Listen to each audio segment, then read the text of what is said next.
Are you ready to let go of your shortcomings and move closer to your creator in your recovery? Hi, I'm Adam Vibe Gunton, founder and executive director of Recovered on Purpose.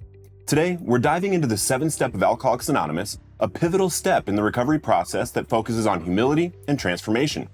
Step 7 says, humbly ask him to remove our shortcomings. While the words are simple, their meaning runs deep. This is the step where we acknowledge that we can't remove our character defects on our own. We need help from God to bring us true freedom and real growth. Many of us come to step 7 with a mix of emotions, hope, fear, or maybe even doubt. You might be wondering, what does it really mean to humbly ask? Or will my shortcomings actually be removed?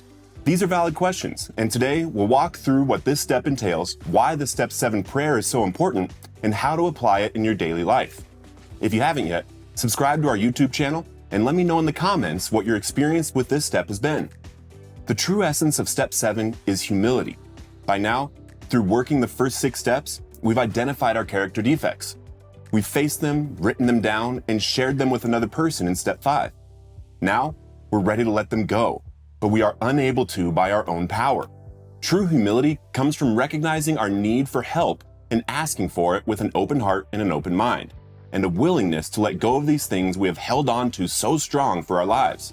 The Step 7 prayer found in the Big Book of Alcoholics Anonymous is a tool that guides us in this act of surrender. The prayer goes, "My Creator, I'm now willing that you should have all of me, good and bad. I pray that you now remove from me every single defect of character which stands in the way of my usefulness to you and my fellows. Grant me strength as I go out from here to do your bidding. Amen." These words are powerful because they reflect a sincere willingness to let go of our defects, even those we've clung on to for years. Notice how the prayer doesn't just focus on removing what's bad in our lives, but it also acknowledges our good qualities.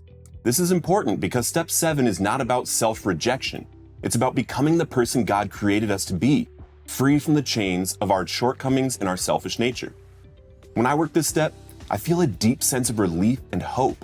For so long, my defects of character had defined me: selfishness, resentment, pride, and fear. But through this prayer, and others like it personal to me and God, I have realized I don't have to carry those burdens anymore. I can turn them over to God and trust that I will be given the strength to live differently and feel more fulfilled in my calling in God's universe. Now, let's talk about how to actually work step 7 in your daily life. First, humility is key.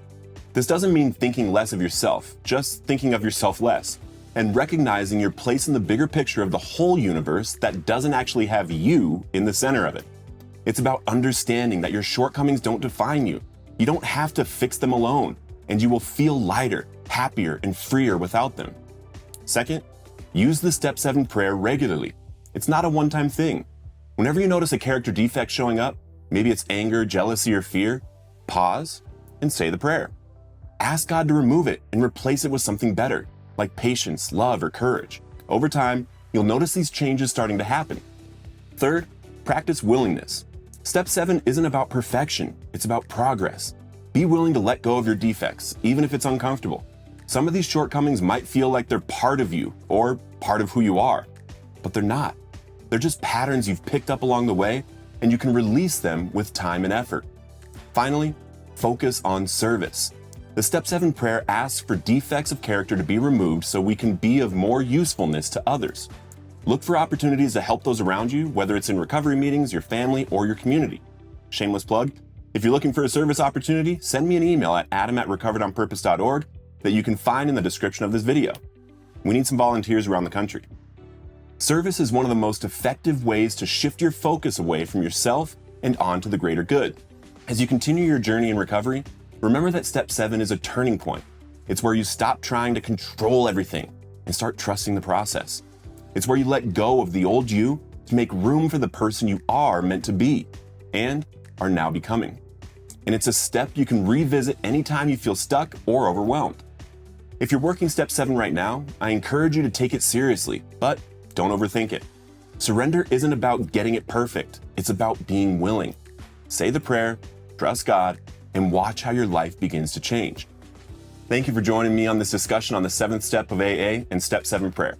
If you found this video helpful, please like, share, and subscribe to Recovered on Purpose. Together, we're sharing the message of hope and freedom that recovery brings. And until next time, keep living Recovered on Purpose. If you want to revisit the 4th and 5th step of AA to make sure you got these shortcomings removed, you can click here or here.